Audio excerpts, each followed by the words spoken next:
The government of St. Kitts and Nevis is working on a plan to support nationals being deported from the United States, aiming to help them reintegrate into the country.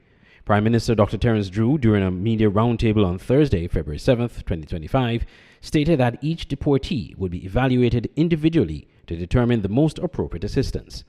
To say that all of our citizens will be treated with respect and dignity, irrespective of everything else. Because underlying citizen security is that every life is precious and every citizen, resident, must be treated with that humanity and dignity. So that is our underlying principle in dealing with our persons who want to come back. Notwithstanding, remember I said, even though we think that way, we will also make sure that our security is not affected.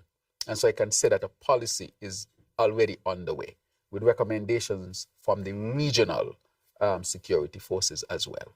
And so once these persons, we have a process, once you are seen to be deported from the United States of America, we get all of your information with your background check. When you come in, you are not just immediately released. You have to come in and be questioned and asked and a profile done and so forth. And then based on that is when an action is taken. So if you come in, let's say you were just a peaceful person in the United States, but you just didn't have your papers, you're not a security risk to us. So, so then that can go forward. But if you, let's say you come out of prison with a serious charge, you are a security risk for us. And then the approach is different because we will not tolerate in this country any unlawful behavior. Now anybody think that they can come back to their country and continue that way. We will not accept that. So I think that is clear.